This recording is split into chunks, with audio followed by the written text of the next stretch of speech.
Welcome to another episode of The Brand Called You, a podcast and podcast show that brings you leadership lessons, knowledge, experience, and wisdom from thousands of successful individuals from around the world. I'm your host, Ashutosh Garg, and today I'm delighted to welcome a very senior professional and a mental health expert from Kentucky, USA, Charle Peck. Charle, welcome to the show.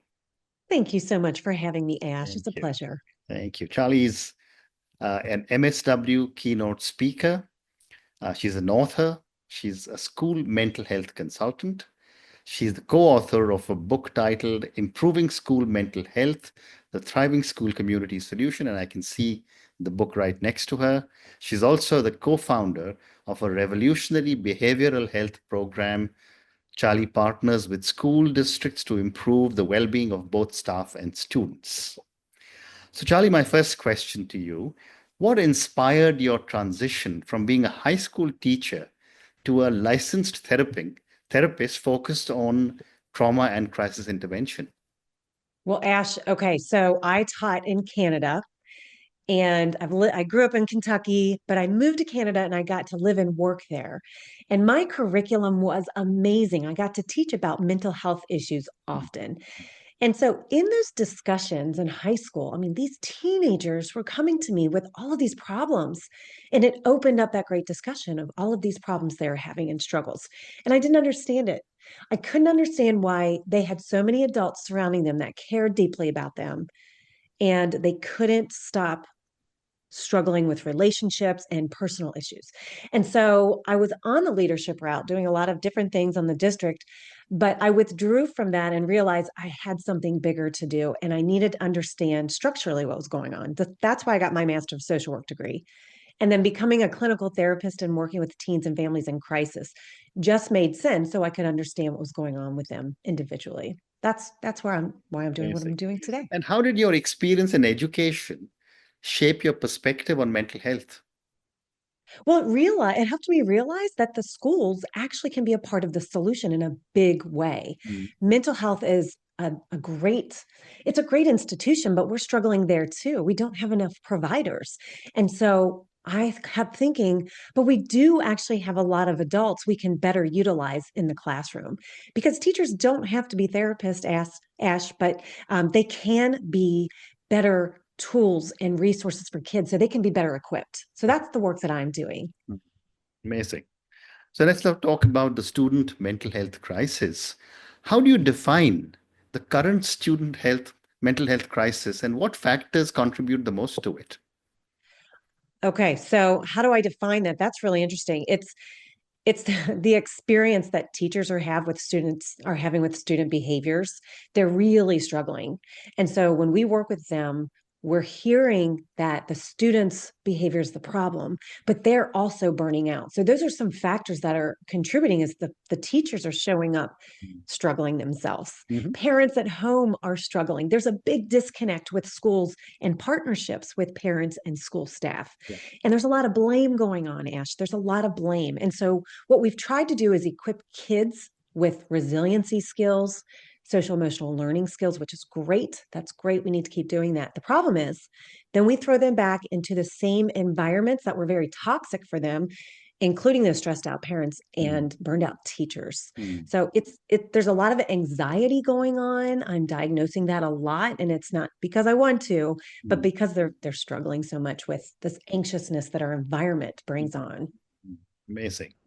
And based on the work that you've been doing, what are some of the common mental health challenges you see among students today? Avoidance is a big one. Hmm. And teachers will tell me that their students seem apathetic.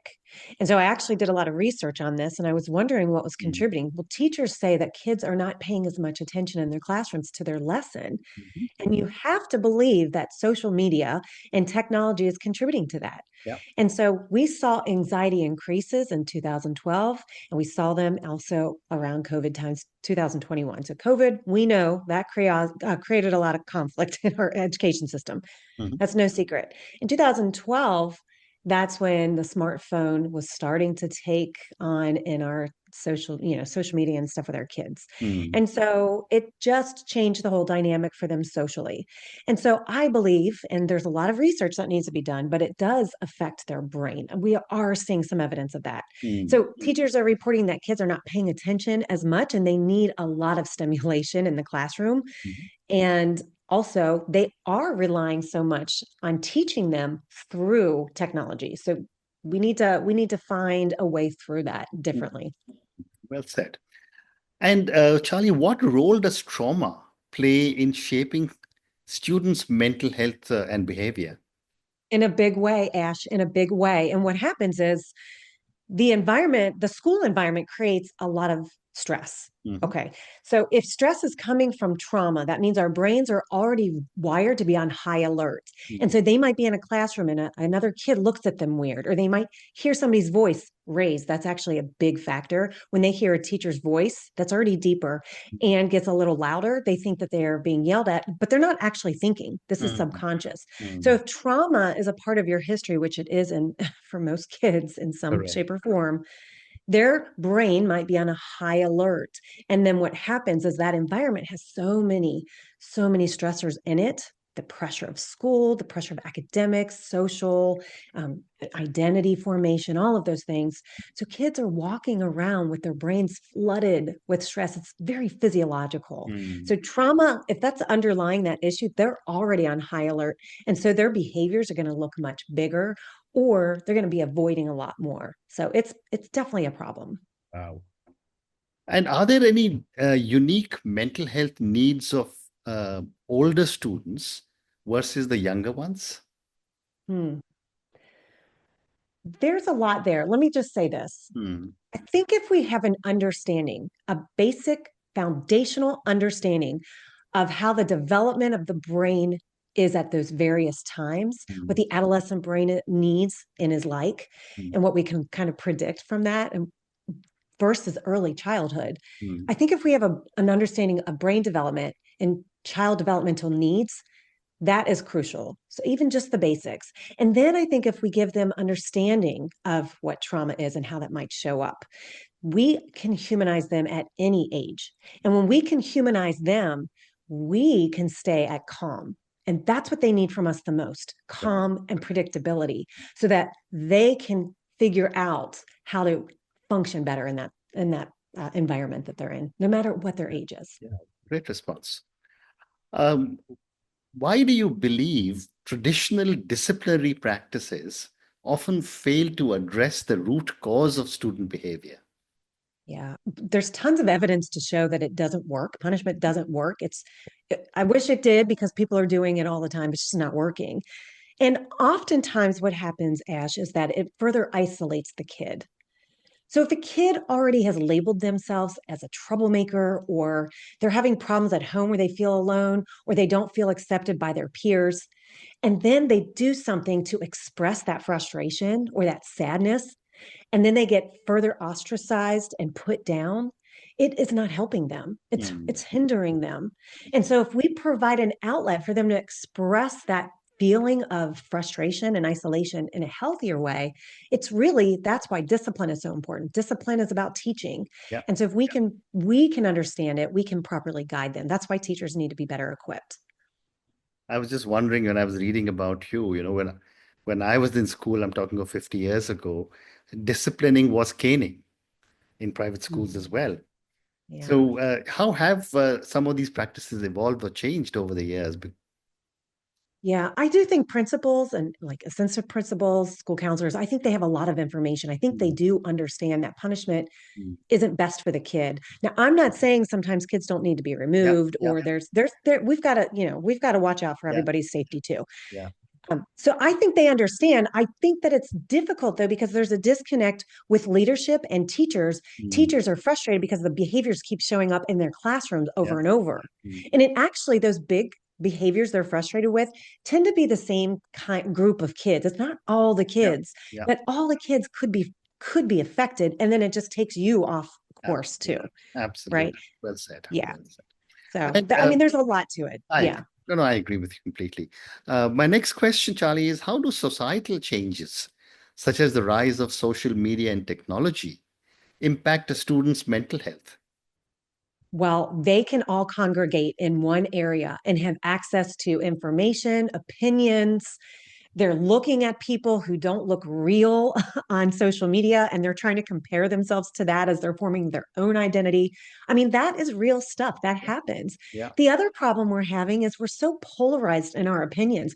We have Mm, a hard time letting people have their own belief systems, having their own political ideals. I mean, we are so polarized. So that is not helping. That's actually a part of the underlying problem. We need to be able to accept people and realize that they don't have to be exactly like us and believe everything we believe. amazing. My next question is, how can leaders in schools foster a culture of mental health awareness among educators and parents? Hmm. I think being able to talk about it is really important, giving permission to talk about it. One of the topics people really want to cover is anxiety, but also suicide.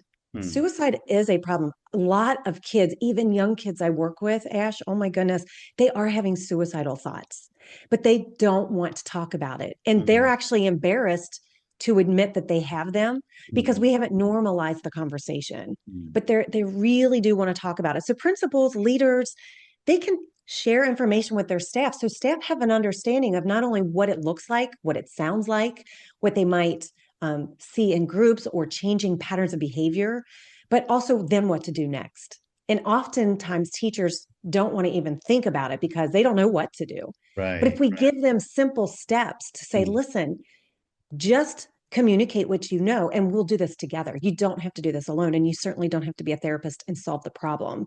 But we need to improve our communication systems for student referrals. That's one of the first things I do when working with staff. wow. When I was reading about you, I was also fascinated to read about the language of behavior framework Mhm. and how it prevents negative behaviors. Tell me a little bit about it and give me an example if you can. I love it. Okay. So this is brand new that Joshua Stamper and I came together. He's a former administrator. And he kind of had this idea already and Mm, said, well, can I get your lens as a social worker, as a therapist? I said, absolutely. And what we did is we tried to make it so digestible that it's actionable and we look at the big picture. So it's based on three tenets and it's about considering your environment, exploring the breakdown of the behavior, and then responding with intention. mm, So one example is considering your environment. Well, a lot of us think about, well, how are we going to set up our classroom? yeah. Great.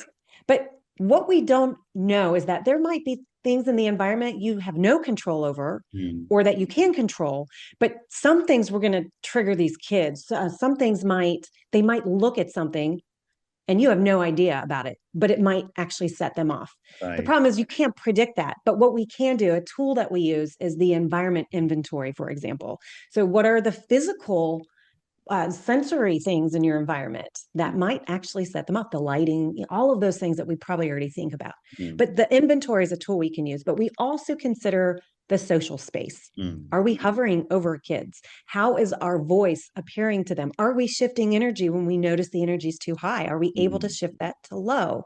Or do we keep trying to teach through things and hope the kid mm. doesn't act out? Yeah, And so we have an inventory for the relationship inventory too. So that's just one or two yeah, examples. yeah. Fascinating. Um, and how has the COVID-19 pandemic exacerbated mental health challenges in schools? And what lasting effects are you seeing?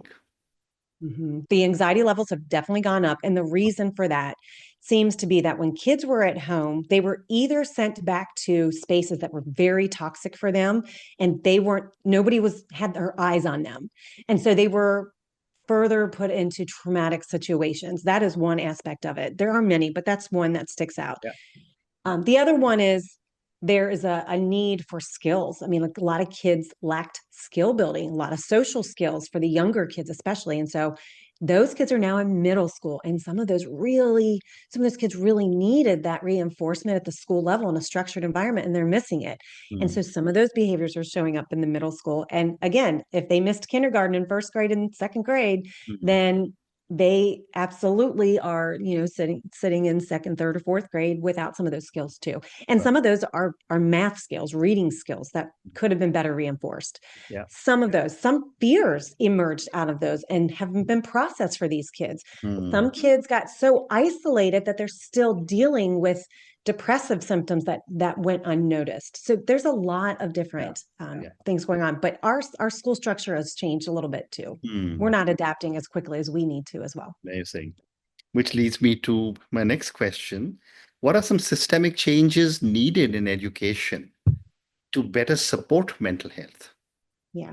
We need to start with the teachers who are just coming in and getting trained to be teachers. Education looks different now. There are some things that we just need to all contribute to. We are all in charge of socializing our kids.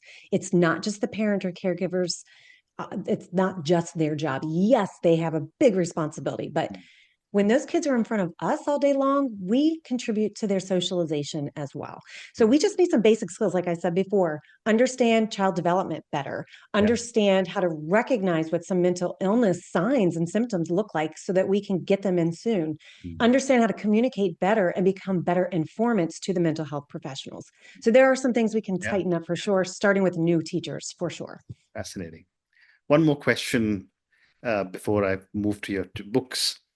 Can you share a success story, Charlie, where one of your interventions transformed a struggling student or a school culture? And I don't want any names, of course. Yes. Oh my goodness. I'm trying to think of really powerful ones, but it typically comes back to successful ones. Hmm. So, one in particular was leaving class. And they just couldn't be in the one space with the teacher Hmm. for some reason. And the teacher was frustrated with the kid, but the kid would go and roam around the hallways. Well, what ended up happening is the principal of that school came in, worked with the teacher, and said, the next time this kid wants to leave class, Hmm. I want you to call the office and have us come to the Hmm. classroom to watch your class so that you can go with the kid and start conversation. And Hmm. it sounds so simple, but what happened is that kid hadn't made a connection with the teacher yet. And so at first it was really weird, but the teacher kept having a conversation with that kid on the way to letting them go to the bathroom or whatever they needed. They were kind of escaping. But eventually that kid wanted to stay in that class because they formed a new relationship. It's pretty simple. Hmm. But sometimes we need administrators to come and help support that situation to keep the Hmm. kid in the classroom. Amazing. Let's talk about your books. And I see you've got two books, Improving School Mental Health, The Thriving School Community Solution. I think we've covered that in some detail. But there's a second book, which is The Language of Behavior. Tell me a little bit about your book, The Language of Behavior, and what do you hope readers will take away from it? It's every single chapter has an actionable step, at Mm. least one thing that they can do to start making improvements. And so the book is about how do we understand where the behaviors are coming from and how do we use simple tools and strategies to address the Mm. breakdown so that we can prevent these issues from happening in the first place. So Mm. some of it is providing the background of the ACEs, the adverse childhood experiences, some trauma, but also why are their behaviors showing up in the school setting? So some background information there. And we give a lot of case studies, Ash, so that people understand how they can apply Yeah. what we're teaching there. And some of the frameworks, again, are so simplified, like the rapid research. How do we find out from a kid what's going on? Well, we don't have a lot of time. We're teachers. And so there's just 3 questions we can ask them. So it breaks those down. But it's really asking them to be investigative about it. And then when there is a behavior, because there will be, because these are kids, then what do we do afterwards so that we can help to ensure that it doesn't happen again, or at least as frequently? Very interesting. And my last question for you, Charlie, if there's a lesson that you would want every school to take away from your books, what would it be? It always goes back to us. It always goes back to how we're showing up. Mm. And that is not a fault or a blame. It is, we are in overload, we are stressed. Mm. So I would love for leaders to Mm. give their teachers grace and space to talk about this and to get better equipped so that they can learn to manage their overwhelm first. That Mm. is the key. Mm. Amazing.